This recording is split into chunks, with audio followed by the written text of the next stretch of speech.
근데 그거는 저희가 2015년도, 16년 초반에 만들었을 때가 지금은 좀 다른데 전통적으로 가장 중요한 거는 사실 활동을 해본, 경험해본 청소년들이 자기의 형제, 자매, 친구들을 데려오는 게 가장 좋아요. 많아요. 맞아. 오래 가요. 그리고 기본적으로는 이제 저희 소장님을 비롯해서 저랑 저희 간사님들이 지역에 네트워크들이 있어요. 학교를 비롯해서 거기에 기본적으로 홍보는 다 하고 있어요. 다만 잘 모르시더라고요. 네. 관심을 갖고 하지 않기 때문에. 그래서 저희는 사실은 이제 초창기부터 많이 했던 부분이 온라인이에요. 페이스북, 유튜브. 페이스북 같은 경우는 한 4,500명 정도, 카페는 대략 한 1만 명 정도 이제 유지를 하고 있는데, 그래서 전국적으로 사실 더 유명한 부분도 있어요. 지역보다도. 오히려 미리 그 미디어 쪽을 준비를 하셨기 때문에 코로나에 큰 영향은 없겠어요. 더 잘했죠. 그러니까요. 그런 것들이 미리 저희는 2017년도부터 준비됐기 때문에. 그래서 그렇게 다양해요. 주로는 이렇게 인편으로 많이 되는 부분이 있고, 그 외에는 저희가 프로그램을 세팅을 해서 예를 들면 올해 했던 것 중에 달그락 프로젝트라는 자원봉사 프로그램을 세팅을 했어요. 8회기짜리. 그래서 거기에 온 청소년들 대상으로 봉사 프로그램을 하고, 아, 우리가 이러이러한 자치활동이 있는데 계속 해보겠냐? 라고 해서 유지가 되는 경우도 있는. 어쨌든 오는 방법은 다양합니다. 그렇죠. 사실 교육이란 게 이제 지금 말씀하셨지만은 뭐 당연히 뭐 대학을 가려면 국영수나 이런 과목도 중요하겠지만 정작 이제 다가올 뭐 미래를 내다봤을 때 교육도 굉장히 그 대전환이 이루어질 거고, 그런 과정에서 학교에서 안 가르쳐 주는 지금 말씀하신 어떤 자치를 갖는 능력이라든지 사람들과 더불어 사는 방법, 그 다음에 뭐 어떻게 보면 또 뭡니까 아까 기자단도 있고 뭐 여러 가지 이런 것들이 진짜 뭐 직업 체험의 현장도 될 수가 있는 거고, 정말 진짜 교육이란 무엇인가, 우리가 지금 교육에 관한 방송하고 있잖아요. 교육이란 무엇인가를 우리가 고민해 봤을 때 정말 진짜 교육장은, 교육의 공간은 청소년자치연구소가 아닌가. 저는 감히 정말 그렇게 말씀드리고 싶네요. 너무 동의하는 바고요. 저희가 이제 이 지난주에 민주주의 시민공론장에서도 그런 얘기를 했었어요. 민주시민 교육 얘기할 때 너무 우리가 청소년들을, 우리 기성세대들이 교육의 대상자로만 보고 있지는 않은가. 물론 교육도 필요하죠. 앉아서 받는. 하지만 우리는 이제 패러다임을 좀 바꿔야 될 텐데, 청소년들과 학생들은 교육의 수혜자만이 아니다. 같이 참여할 수 있고, 오히려 참여하고 그렇죠. 적극적으로 할 수 있는 능동적인 시민이다. 네. 그걸 사실은 우리가 패러다임을 좀 깨야 되거든요. 맞아요. 그러니까 민주시민 교육 이러면 청소년들만 받을 게 아니고요. 어른들도 받아야 돼요. 또 교육이라는 이름으로 뭔가 앉아서 이렇게 하는 게 아니라 참여하면서 자기들이 체험하면서 방금 얘기하셨던 경험을 하면서 만들어가는 게 교육일 수도 있고, 그게 교육이죠. 사실. 그게 교육이죠. 그게 교육이에요. 네. 저희는 미칠 거라고 생각을 해요.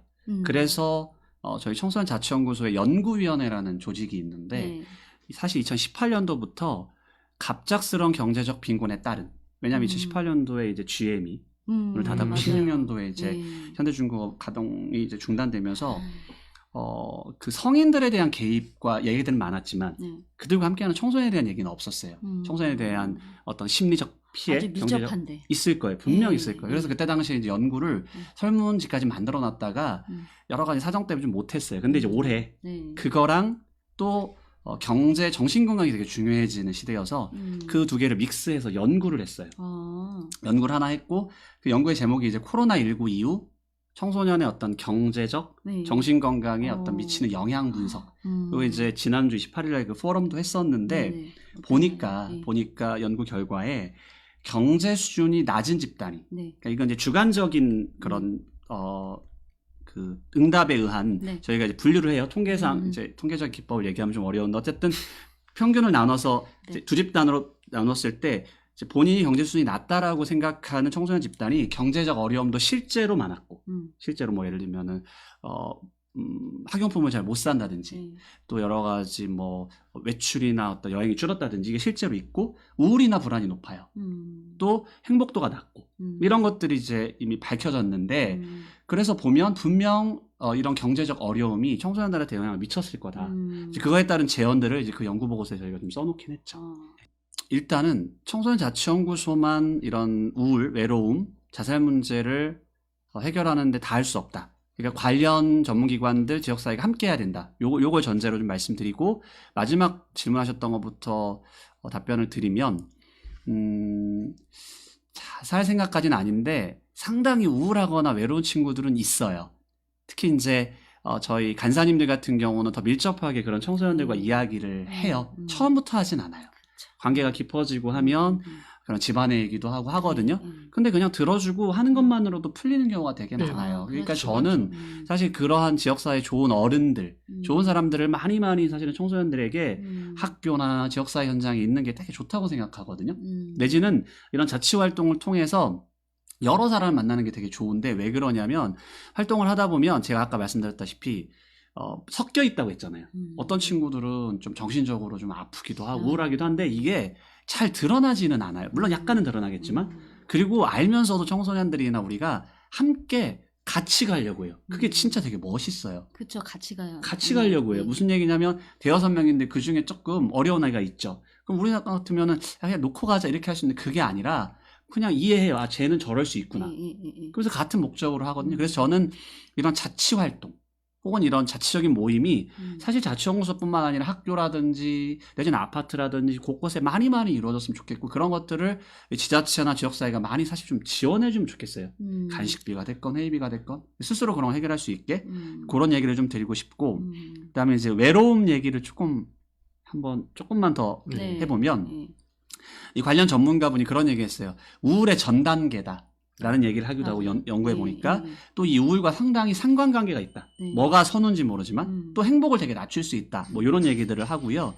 자치연구소에서는 최근 그 이 외로움 방지 및 지원 조례라는 거를 청소년 TF를 꾸려서 시의원 한 분과 만들어서 11월 중에 이거를 이제 발의를 하려고 해요.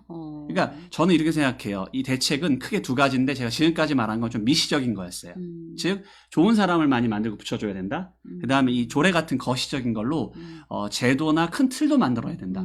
물론 청소년의 어떤 정신건강이나 외로움을 지원하는 센터나 서비스 하는 데 많아요. 그런데 그대로 하면서 이런 또한 지원 조례를 통해서 촘촘하게 또 사각지대 없게 또는 이 지원 조례 안에 저희가 자치활동 같은 거 되게 필요하다 이런 거 넣어놨거든요. 저는 사실 1인 1 자치활동 했으면 좋겠어요. 우리 청소년들이. 어디 내가 갈 데 있다고 생각해 보세요. 박수 한번 치고. 그러면은 편안하잖아요. 그렇죠. 갈 데가 있으면. 그러니까. 그래서 그런 것들, 그러니까 미시적인 것과 거시적인 게 같이 가는 게 되게 중요하다. 뭐 이렇게 말씀드릴 수 있겠네요.